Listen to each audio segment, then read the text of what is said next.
One FPV, I was under the impression all analog receiver modules are using the RX5808. No, that's not true. The RX5808 is used on most of them, but I have to go back to a video put out by LiveU FPV where the TBS Fusion, the V2 of the TBS Fusion, the V1 of the TBS Fusion, wow, can I possibly find this old video where he tore this thing apart and talked about the difference? Did he? It's in the upgraded Fusion module. This is the hardware upgrade. Where does he talk about the actual... Hello. Oh, wow. I'm really roasting him here. That's not the video I'm looking for. Is it this? Is it this one? Maybe it's this one. Yes. No music. I don't want to get copy struck. So this is the video. I'm going to put it in the chat. And you guys can go find it. This is where he goes into the hardware and talks about the difference in the chips. RTC 6715, is that it? I don't think it's... Yeah. So it looks like the high-end modules use the RTC 6715 instead of the RX 5808. Maybe. But I could also be getting some details wrong. People who know, is the RTC 6715 an alternative to the RX 5808? Is that, am I remembering correctly? Because it's been a while since I thought about this.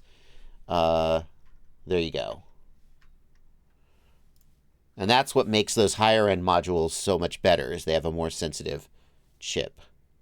But they're also doing work to the signal, right? Because they're frame, like... Yes, 100%. Okay. But so they're doing frame combining and sync reconstruction, which gives you a more stable image.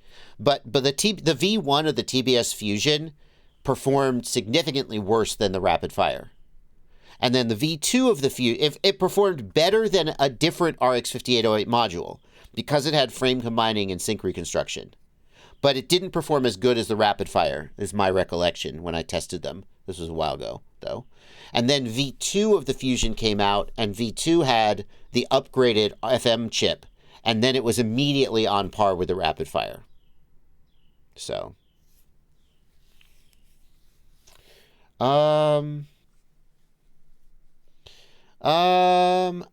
analog video range depend on the goggles or only the VTX? It absolutely does depend on the goggles. When you think about an RF link, any radio link, there are several pieces of the chain. There's the transmitter and like the output power of the transmitter. There's the transmit antenna. There's the receiver antenna, and there's the receiver module. And every part of this affects the total range that you can get out of the system. So you're going to get much better usable range if you have something like a TBS Fusion module or a Rapidfire module than if you have a different module, because the actual receiver chip in the Fusion and the Rapidfire is actually more sensitive and can recover a signal at a weaker signal strength than the cheaper chip that's used in some other goggles. You're also going to have the antennas on the goggles that are going to affect the range. If you have a high gain antenna on the goggles, you're going to get better range as long as the antenna is pointed at the drone. So it absolutely does depend on the goggles, and specifically the receiver module, not the goggles per se. If you queue this question up, but I saw it.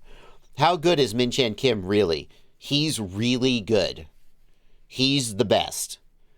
Like, he's certainly in contention for the best.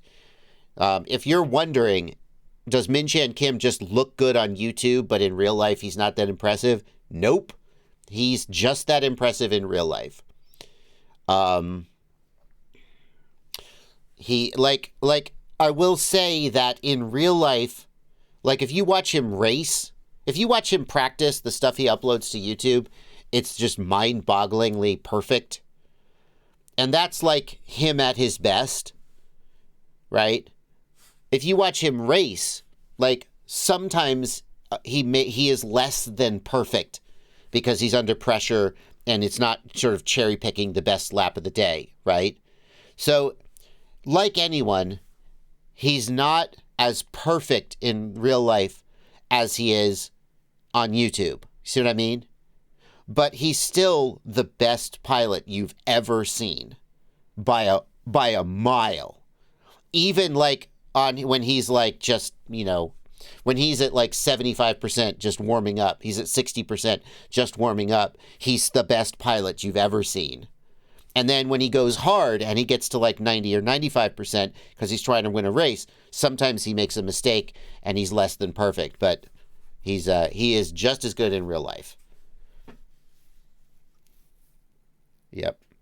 I mean, anybody when they're trying to push the envelope is going to make mistakes, right? And anybody in the heat of competition is going to be less than perfect. But what you see on his YouTube channel is representative of his real skill level. It's not like sped up or faked or like it's one pack out of 200. That stuff you see on his YouTube channel is like one pack out of 15 where he had a really good lap or something. I don't know. That's what I would say. Okay. Where can I find info on filtering? Chris Rosser's videos about filtering are absolutely the gold standard these days. To know if you've got enough filtering and what the signs of not enough filtering are. In short, if you have hot motors, then you might need more filtering. If you have really rough sounding motors, or if your quad kind of tends to want to fly away, or if the motors don't slow down when you lower the throttle, but it kind of goes, then you might need more filtering. But there's a lot more to it than that, and you should keep that in mind. How can I make a 6S battery work with a 4S quad? Asks Raven Hash. The first thing you're going to do is you're going to go into the Betaflight PID tuning tab and find the motor output limit. And you're going to set the motor output limit to, well, technically you would set it to 66%, which would lower the RPM down. But too low of a motor output limit can cause problems. And I usually like to use about 75%. You'll get a little more RPM, but the motors will still probably be okay unless you have really high kV motors. And then you also just need to make sure that all your electronics can handle 6S voltage, which most electronics today are rated up to 6S, but not all. The days when you would have a 4S ESC getting fried by a 6S battery are mostly gone.